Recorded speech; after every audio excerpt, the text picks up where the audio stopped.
জয় গোবিন্দ জয় গোবিন্দ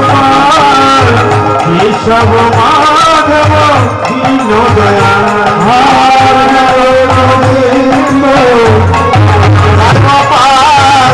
কেশব মাধব দীন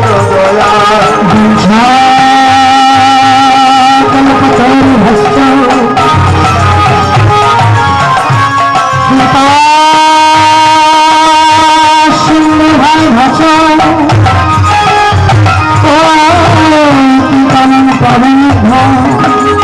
সর্ব বৈষ্ণব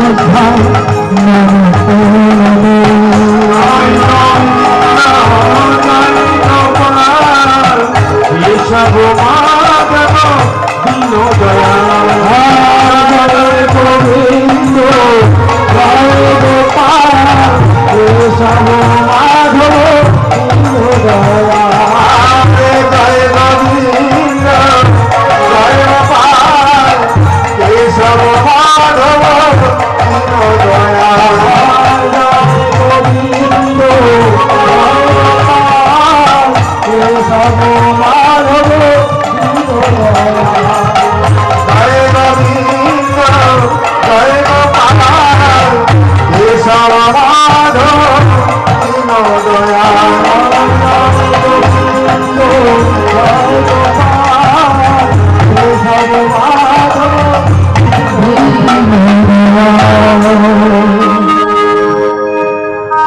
স্ত্রী যদি ভালো খায় সহ্য করতে পারবে না, স্বামী যদি ভালো খায় স্ত্রীর জন্য মন খারাপ হবে, বলুন হবে না? কিন্তু আমরা আমাদের সন্তানের শয়তান তৈরি হয়ে গিয়েছি, দুটো মাতা পিতাকে আলাদা করে দিলাম দুজন দুজনের, কিন্তু আমাদের মধ্যে বলার ক্ষমতা নেই। মা তোমার তো দুটো ছেলে, যার যখন কান্ড হবে তুমি সেখানে গিয়ে খেয়ে নেবে। বাইরে আমরা কত নষ্ট করি, কিন্তু মাতা পিতার সময় আমরা হিসাবে চলি। বাবা মাতা পিতার খাবার সময় আমরা হিসাব করি যে দুই ভাই কেন আমি একা ভাত দেবো, দুই ভাই আমি কেন একা দেবো, দুজনে দেবো। কিন্তু এই ভাগটা আমরা করতে পারি না। কি হবে বাবা, ভগবানকে সেবা করতে হবে না? জ্যান্ত মাতা পিতা ঘরে আছে, তাকে সেবা করুন। শ্রীরামকৃষ্ণদেব বলেছে জীবের মধ্যে ভগবান বাস করে, যদি জীবকে তুমি সেবা করতে পারো ভগবান সেবা হয়ে যায়। ভগবানকে আমরা দেখি না, কিন্তু যে মানুষ জীবকে আমরা দেখি, বাড়িতে যে মাতা পিতা যে ভগবানকে দেখছি তাকে সেবা করুন। কি বাবা, মাতা পিতা বেঁচে আছে, আপনি তাকে সেবা করলেন না, দুটো খেতে দিলেন না, আর মরে গেলে দান করছেন, দক্ষিণা করছেন, নিমন্ত্রণ করে লোক খাওয়াচ্ছেন, কি হবে? কোনো লাভ নেই। বেঁচে থাকতে থাকতে তাদের সেবা করুন, তবেই তো পাবেন আশীর্বাদ। সারা জনম দেখা দিয়ে গেলেন আর ক্রিয়া কর্ম করলে কি আশীর্বাদ পাবেন? পাবেন না। আশীর্বাদ আগে নিতে হয় তাদেরকে সেবা করে, প্রয়োজন নেই ক্রিয়া কর্ম করবার। যদি আপনি মাতা পিতাকে সেবা করেন, প্রয়োজন নেই আপনার। বেঁচে থাকতে আপনি এক মুঠো ভাত দিলেন না, মরে গেলে সেবা করে কি করবেন আপনি? তাই তো বললেন বাবা, বেঁচে থাকতে ভাত দিলে না, তাই শাস্ত্রে বললেন বেঁচে থাকতে এক মুঠো ভাত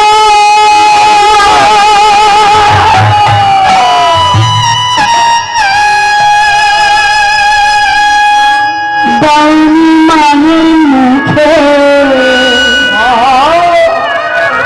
মরলেন ধন্য করে খাওয়ার পাড়ার মুখে,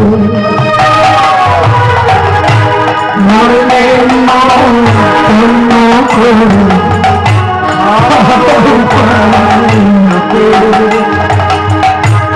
বেঁচে থাকতে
বেঁচে থাকতে আগে বলতো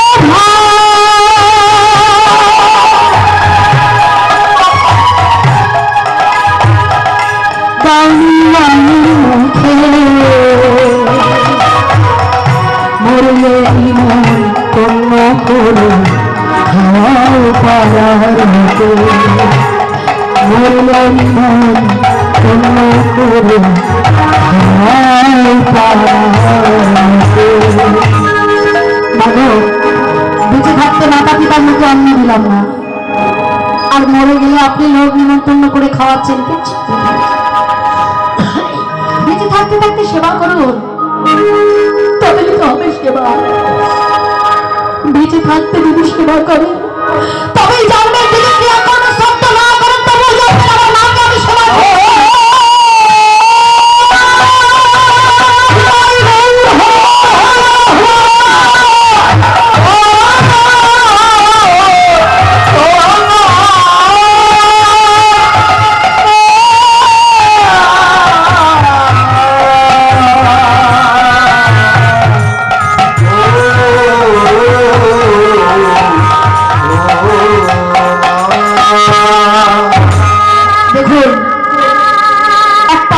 সন্তানকে জন্ম দিতে গিয়ে কত মা তার প্রাণ হারিয়ে দেয় দাদা ভাই। ডাক্তার যদি বলে স্বামীকে,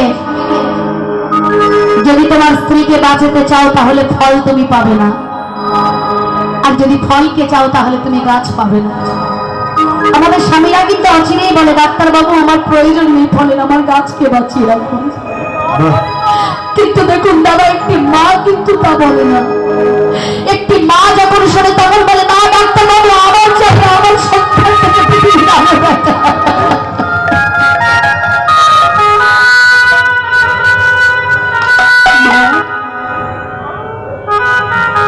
কত মাতা সন্তান জন্ম দিতে গিয়ে প্রাণ হারিয়ে দেয়। কি মা গোয়ালা যখন দুগ্ধ দেয় 1 মাস পরে এসে বলে, দাও আমার দাম দাও। একটা মা তো আপনাদের কাছে হাত পেতে বলে না, আমি তোকে দুগ্ধ খাইয়ে এত বড় করেছি, দিয়ে আমাকে দুধের দাও। বলুন চাও, একটা মা তো আবেদন নিয়ে যায় না। একটা বাবা অক্লান্ত পরিশ্রম করে একটা সন্তানকে মানুষ করে, সে তো বলে না তোকে মানুষ করেছি এত টাকা দিয়ে, দিয়ে আমার টাকাগুলো ফেরত। দেখুন, প্রতিমা তৈরি করেছিল, টাকা নিয়েছে লাখ টাকা, 50,000 টাকা, 20,000 টাকা, যেমন প্রতিমা তেমন দাম। কিন্তু একটা মা তো সন্তানের কাছে দিয়ে বলে না, রে তোকে রক্ত মাংসে এমন সুন্দর দেহ দিয়েছি, দিয়ে আমাকে দাম দে। একটা মা বিনিময়ে বলে, খোকা তুই আমাকে মাথা বলে দাঁড়ায়, তার তুই আমার খোকা হয়ে যা।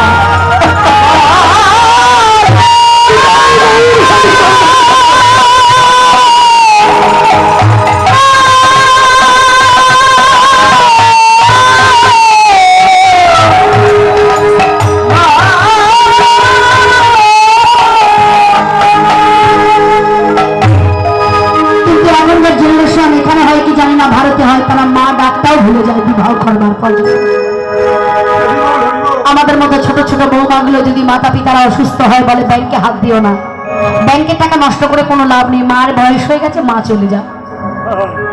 কিন্তু মানুষটা কিন্তু যদি আমি টাকা খরচা করতাম আরো 5 বছর বাঁচত, তাহলে দেখুন এই সুন্দর পৃথিবী ছেড়ে আমরা কেউ চলে যেতে চাই না।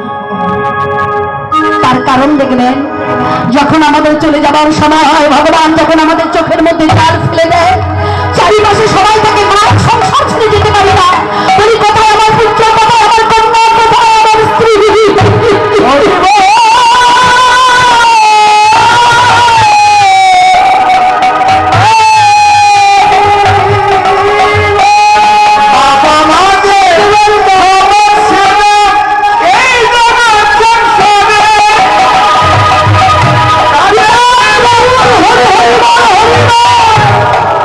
সকাল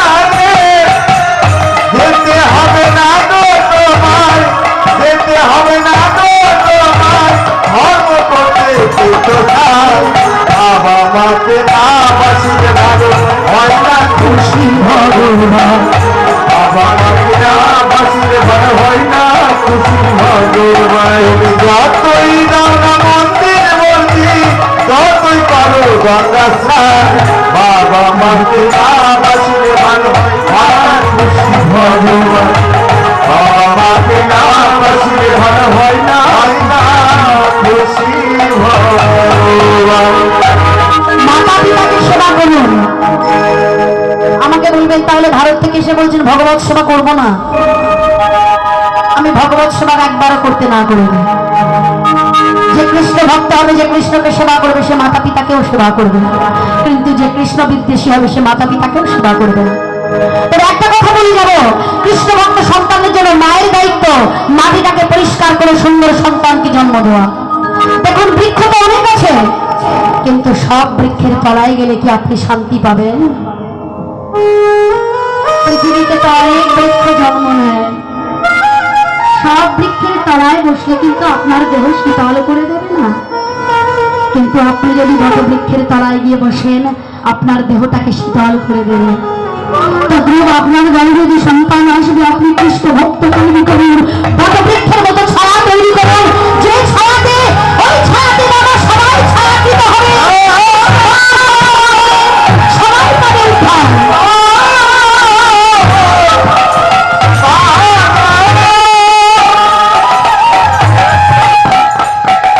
সমস্ত সন্তান জন্য আসে কিচ্ছু হবে না। তবে মায়ের দায়িত্ব দেখবেন, মাটি যদি ভালো না হয় ফসল ভালো হয় না।